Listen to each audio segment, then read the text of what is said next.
해외에서나 국내에서나 하시는 일들이 막중하고 중요합니다. 우리가 답답한 일을 당해도 하나님은 우리에게 선한 길로 다 인도해 줄지 확신합니다. 옆에 분하고 인사합시다. 오늘도 승리하는 주일 되시기 바랍니다. 할렐루야. 여러분, EH라고 하는 목장을 경영하는 분이 아주 넓은 땅을 텍사스에서 가지고 있었어요.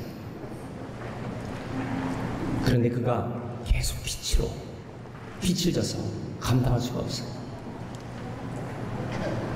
결국 극빈자 생활비를 정부로부터 받다가 영양실조로 죽습니다. 굶어 죽은 거예요. 근데 그가 죽은 다음에 그 장소가 미국 최대의 기름이 터지는 유전 중에 하나가 된 텍사스 예이츠 유전이라는 유전이 그 땅에서 만들어집니다. 예이츠 유전이라고 하는 것은 바로 그 굶어 죽은 그 사람의 이름을 아주 기가 막혀서 그 넓은 땅에 돈방석에서 먹을 것이 없어서 죽어버린 예이츠, 그 사람 이름을 따서 예이츠 유전이라고 하는 것입니다. 우리는 참 귀한 유전을 가지고 있습니다. 어떤 유전이요? 믿음의 유전을 가지고 있습니다. 여러분, 이 믿음의 유전을 활용하지 못하고 이걸 파내지 못하고 불행하게 산다면 말이 안 되는 일이죠. 어느 본문의 말씀은 이거 엄청난 능력을 가진 예수님과 함께 동행하는 예수님의 제자들이 지금 갈릴리 바다를 항해하고 있다가 큰 풍랑을 만납니다. 갈릴리 바다는 지금도 일기예보를 맞출 수가 없어요. 일기예보가 안 맞습니다. 왜 그럴까요? 돌풍이 불기 때문에 그런 거예요. 갈릴리 바다는 지중해보다도 수면이 200m 밑으로 돼 있어요. 지중해보다도 200m 낮은 갈릴리 바다. 그런데 그 갈릴리 바다 그 옆에는요, 헬몬산이라는 4,000m가 넘는 엄청난 높은 산이 버티고 있습니다. 문제는 이 돌풍이 불어대면요, 예기치 못하는 이상한 현상이 생겨나서 갈릴리 바다를 뒤집어 버리는 거예요. 그렇기 때문에 예측지 못하는 일기, 그렇게 예보가 되면은 배가 떠날 수가 없죠. 그러나 배가 나가다가 예측 못하는 이 풍랑을 만나니까 속수무책이 되는 거예요. 이게 무슨 말씀을 드리냐면요, 우리 인생길에 전혀 예측지 못하는 일들이 생겨날 수 있는 것이에요. 이럴 때 어떻게 하면 되느냐? 내 가정에 예측지 못하는 사고가 생겨나, 예측지 못하는 자녀의 문제가 생겨나요. 예측지 못하는 사업의 문제,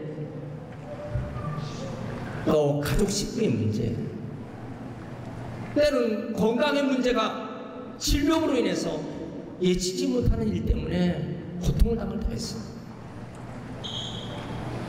우리가 교회를 다니고 예수를 믿는데 왜 이런 일이 생기는가? 자, 이 문제를 어떻게 해결할 수 있을까요? 이 해답이 오늘 본문의 말씀에서 주시는 교훈입니다.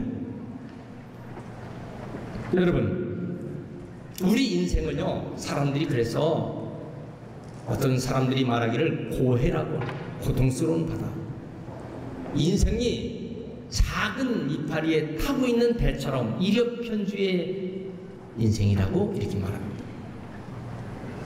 금방 확 뒤집혀지면요, 속수무책이에요. 오늘 저는 본문의 말씀을 가지고 몇 가지의 단락으로 나눠서 교훈을 받고자 합니다. 첫째는 풍랑을 만난 제자들이에요. 예수님께서 이 마가복음 4장에 말씀에서 씨앗의 비유가 있고 풍랑의 사실을 들었어요. 작은 겨자씨만한 씨앗이, 씨 중에서 가장 작은 겨자씨. 그러나 이것이 싹이 나고 그리고 잎이 펴 가지를 피우면 큰 나무가 되는데 새들이 깃들고 나그네들이 그 밑에서 쉬고 큰 금들나무가 되는 겨자나무가 되는 거죠. 그 다음에 이 풍랑 사건입니다.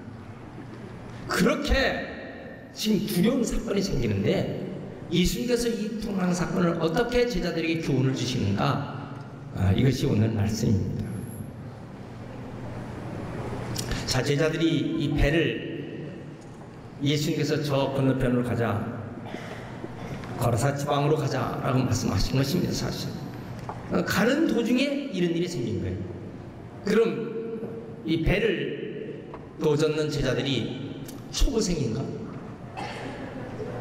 배 젓는데 초보생이 아니라는 사실은 우리가 베드로, 요한, 야고보 이들이 다 노련한 배사공들입니다. 또 그 갈릴리 바다에서 평생을 고기잡이해서 이럴 때는 이렇게 저럴 때는 저렇게 다 방법을 다 알고 있는 노련한 어부요 배사공들입니다. 그런데 지금 저들이 아주 속수무책입니다. 배물이 막 차고 들어와요. 침몰 직전에 있어 우리를 살려달라고 아우성치고 있는 것입니다. 건강했던 사람이 어느 날 갑자기 질병으로, 또 노련한 사업가가 갑자기 실패를 겪게 되고, 능숙한 신앙인도 때로는 시험을 당하고 유혹을 당합니다. 여러분, 행복했던 내 가정이 자녀 문제로 할 수 없는 고민의 문제에 빠질 때도 있습니다. 가족의 문제 때문에. 자, 이럴 때 이것을 어떻게 할까? 오늘 제자들이요, 사실 예수님 말씀 듣지 않고 도망가다가 걸린 사건이 아니라고요. 요나처럼 가라는 방향으로, 아니면 엉뚱한 방향으로 가다 그러면 맞아 싸지. 근데 전혀 이런 사건이 아닙니다. 지금 주님께서 가자라고 하자고 가던 방향에 이런 일이 생긴 거예요. 우리가 세상에 살다가 교회 다니고 예수 믿으면 풍랑도 없고 고난도 없어야 될 것으로 당연히 생각하지만은, 예수를 믿는다고 하면서도 제자들이 당한 고난처럼 우리도 그렇게 당할 때가 있는 것입니다. 여러분, 여기에 우리가 의심 갖거나 해서는 안 되는 것입니다. 왜 이런 고난을 당할까? 오늘 말씀의 내용은요, 믿음의 훈련입니다. 그리고 믿음의 단련을 시키기 위해서 주님 다 하시는 거예요. 여러분, 우리의 믿음이 주님께 합격자들의 믿음이 되시길 축원합니다. 그런데 오늘 말씀에 이해할 수 없는 사실이 있어요. 예수님께서 그 풍랑 중에서 배 고물이라는 말은 배 끝부분에 한자로 쓰면 선미, 배는 선두, 선미가 있잖아요. 앞에 부분을 선두라고 해요. 이 배 끝부분 고물에서 지금 주무시고 계시는 거예요. 성경 66권 중에서 예수님께서 주무시고 계신다는 표현을 하는 것은 딱 여기 한 군데입니다. 물론 예수님 밤에는 피곤해서 주무실 수도 있지만은 그거 말고 주님께서 주무신다고 하는 표현은 여기만 있습니다. 도대체 뭡니까? 제자들이 지금 죽겠다고 아우성치는데 주님은 주무시고 계시다니. 살려달라고 막 아우성치고 울부짖고 하는데 응답이 없이 주님은 주무시고 계시다니. 제자들이 이때 주님께 이런 말을 합니다. 우리의 죽게 된 것을 돌보지 아니하시나이까? 우리가 지금 죽게 된 것을 돌보지 아니하시나이까? 여러분은 어떻게 이 제자들과 같은 비슷한 모습의 상황을 겪은 적이 있으십니까? 자, 이제 이 문제를 어떻게 해결할까요? 예수님께서 이렇게 주무시고 계시는 것, 주님을 깨워서 주여 살려주세요 좀. 주님 잠에서 깨있어서 즉시 바다를 꾸짖고 파도를 꾸짖어 잔연하라 말씀하시니 바다가 즉시 잔잔해집니다. 놀라운 사실이죠. 그런데 이번에는 주님께서 누구를 꾸짖는지 아십니까? 바다와 풍랑을 꾸짖으신 주님은요, 제자들을 꾸짖고 계시는 거예요. 어찌하여 두려워하느냐? 어찌하여 무서워하느냐? 믿음이 적은 자들아, 왜 믿음이 없느냐? 성경에 보면 예수님께서 칭찬하시고 높이신 것은 큰 믿음 있는 사람은 주님 칭찬했어요. 내 믿음대로 될지어다. 큰 믿음 있는 사람은요, 그 믿음대로 역사했어요. 주님께서 제일 답답해하신 부분은 어째 믿음이 없느냐? 믿음이 왜 이렇게 적으냐? 제자들이 반응입니다. 도대체 그가 누구의 바람과 바다도 순종하는가? 여러분, 왜 예수님께서 이렇게 하셨을까? 이러한 고통스러운 문제가 있을 때 그래도 내 제자들이 어떻게 반응하는가? 그 모습을 지금 보시는 주님이십니다.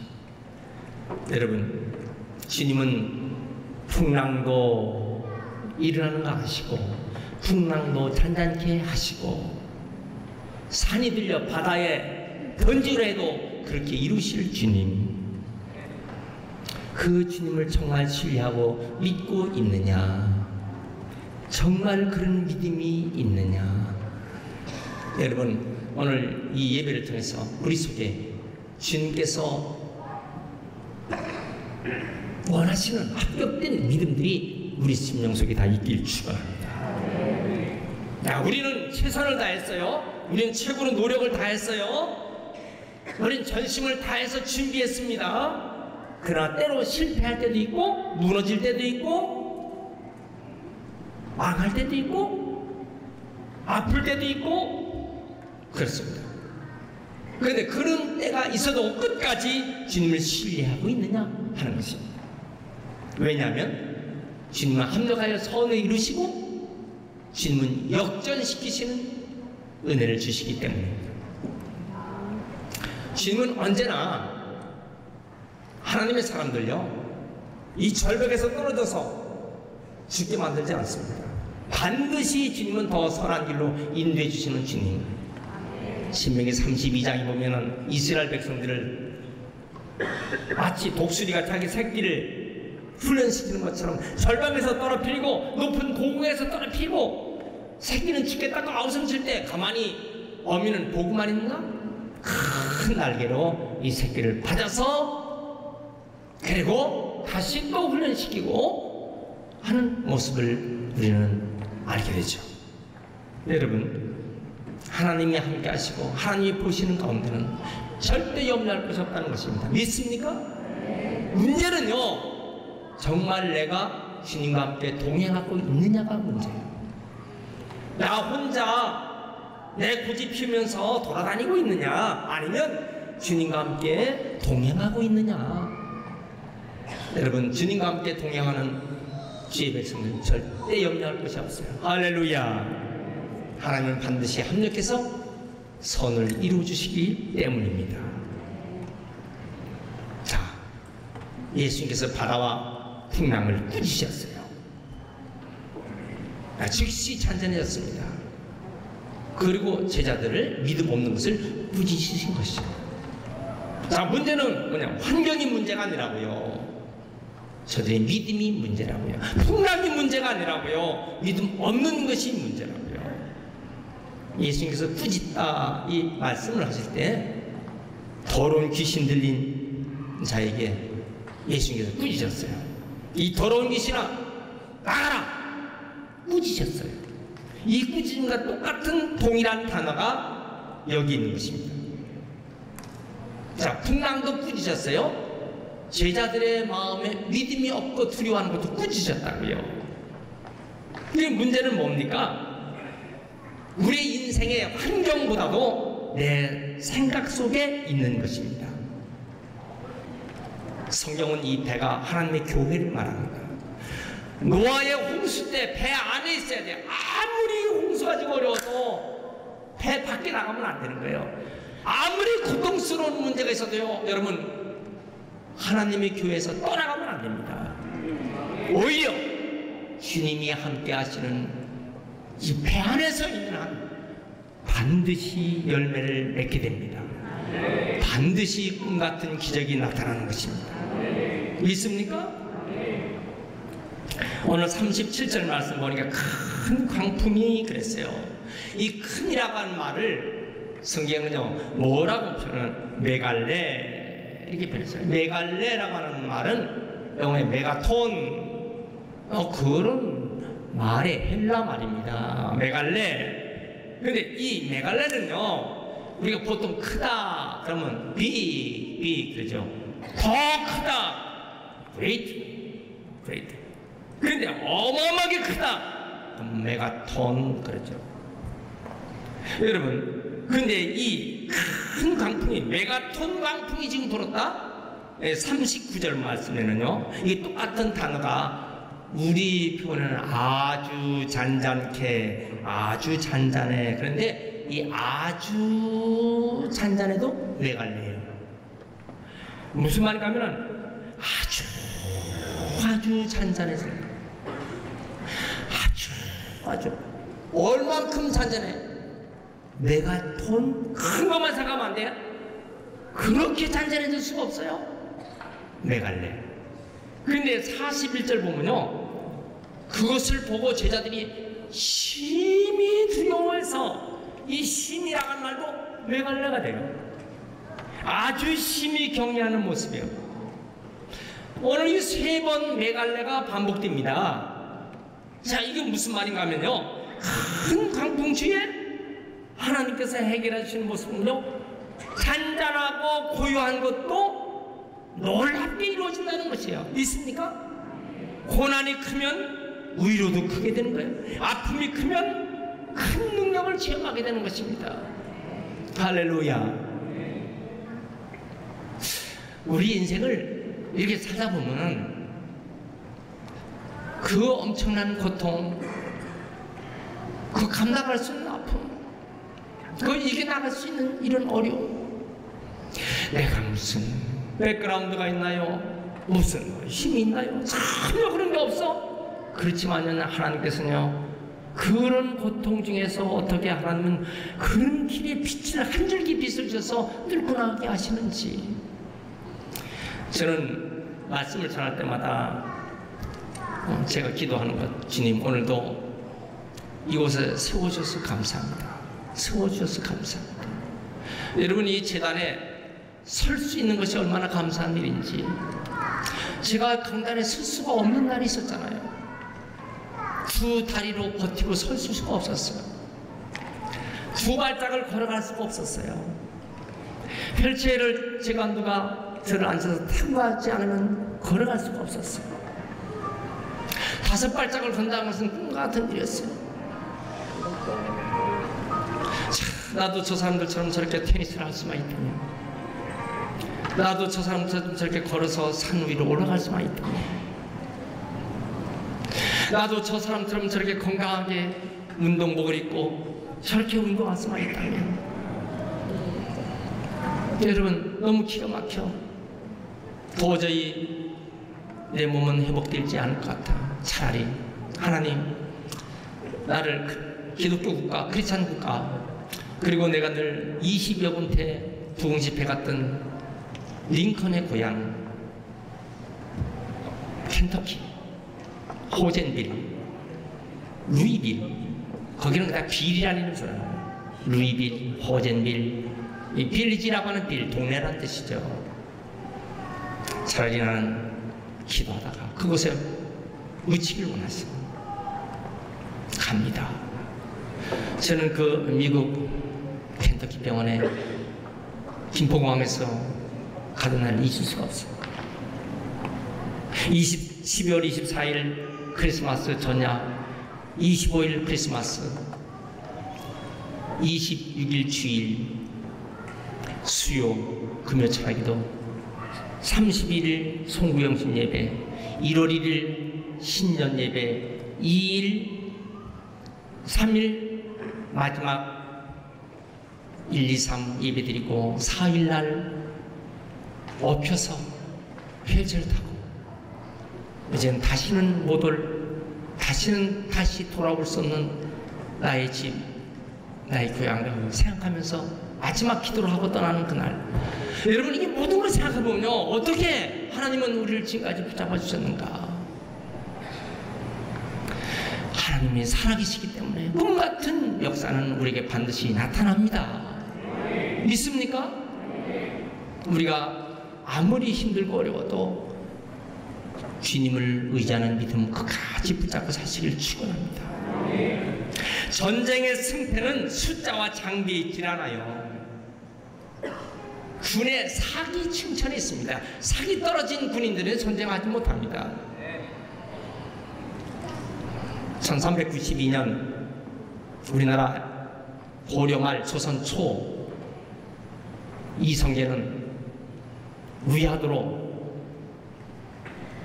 명나라를 정벌하는 그러한 전쟁의 군인들을 데리고 압록강 한가운데 위화도 섬에 집결시켰습니다. 이제 내일 아침이면 중국 땅으로 건너가서 전쟁을 해야 됩니다. 근데 벌써 군인들의 사기가 다 떨어졌어요. 전쟁하고 싶은 사기가 하나도 없어. 이 군인들 데리고 가면 다 몰살입니다. 그러니까 결국 어떻게 됐어요? 전쟁하지 않고 다시 해군하죠. 그것이 유명한 위화도 해군이에요. 결국 전쟁터에 나가는 것이 아니라 다시 한양으로 돌아왔어요. 여러분, 이 군인들이 사기가 떨어지면 전쟁을 못하는 것입니다. 기도원 300명 용사가 미디안 수십만을 이깁니다. 어떻게? 하나님이 함께 하시는 기도원 300명 용사는요, 그 미디안 군사가 문제가 아니라 의사들께서 환자를 치료하기 위해서 환자의 신념과 의지가 중요하게 보거든요. 그 환자가 하는 말, 환자의 얼굴 표정, 환자의 눈동자를 보고 이 환자가 건강이 속히 회복될 것인가 아닌가, 의사 선생님들은 거의 다 안다는 것이에요. 여러분, 우리 속에 믿음의 의지, 믿음의 신념, 이게 중요합니다. 하나님이 나와 함께 하신다. 할렐루야, 할렐루야. 오늘 사회에 오신 이수근 목사님 가끔 그런 얘기 합니다. 병원에 환자들 손 얹고 간절히 기도하고, 피부과니까 손 얹고 기도하죠. 그가 예수를 믿든 안 믿든 그 마음속에 믿음이 생기는 그런 환자들, 속히 그 피부병이 났는데 뭐 기도해 준다고 낫겠어? 뭐 약 바르고 주사 맞으면 되겠지? 이런 사람은 늦게 되는 거예요. 여러분, 오늘 우리 속에요, 확실한 믿음, 분명한 신념이, 믿음의 신념이 있으면 넘어지지 않습니다. 여러분, 우리에게 이런 귀한 믿음들이 있길 축원합니다. 시편 37편 9절에 여호와를 소망하는 자들은 땅을 차지하리로다. 따라합시다. 여호와를 소망하는 자, 여호와를 소망하는 자. 여호와를 소망한단 말은 여호와를 기대하는 자 뜻이에요. 여호와를 의지하는 자, 땅을 차지하게 된다. 땅을 차지하게 된다는 말이 이 땅에서 하나님께서 세워주신다는 거예요. 이 은혜가 여러분들에게 있길 축원합니다. 있습니까? 41절 보세요. 그가 누기에 바람과 바다도 순종하는가? 그가 누기에, 그분이 누구냐? 천지를 창조하시는 그분, 온 세상을 주관하시는 그분, 나를 사랑하시는 그분, 나와 함께 동행하시는 그분. 중요한 것은 그분을 내가 만나야 되는 것이에요. 그분하고 전혀 상관이 없는 생각, 그분하고 상관이 없는 그런 행동한다면 안 되죠. 근데 그분과 함께 동행하는 삶을 살고 있다. 두려울 것이 없는 것입니다. 시편 50편 15절, 이 말씀 다 같이 우리 같이 봉독. 시작. 환난 날에 나를 부르라. 내가 너를 건지리니 내가 나를 영화롭게 하리라. 내가 나를 영화롭게 하리라. 이사야 41장 10절 시작. 두려워하지 말라. 내가 너와 함께하리라. 놀라지 말라. 나는 네 하나님이 되리라. 내가 너를 굳세게 하리라. 참으로 너를 도와주랴. 참으로 나의 의로운 오른손으로 너를 붙들리라. 다시 한번 시작. 두려워 말라. 내가 너와 함께하리라. 놀라지 말라. 나는 네 하나님이니 내가 너를 굳세게 참으로 너를 도와주리라. 참으로 나의 의로운 오른손으로 너를 붙들리라. Don't be afraid. Don't be afraid. 절대로 두려워하지 마자. 하나님을 의지하고 살아라. 하나님이 우리를 도와주신다. 여러분 이 믿음 가지고 사시길 축원합니다. 믿습니까?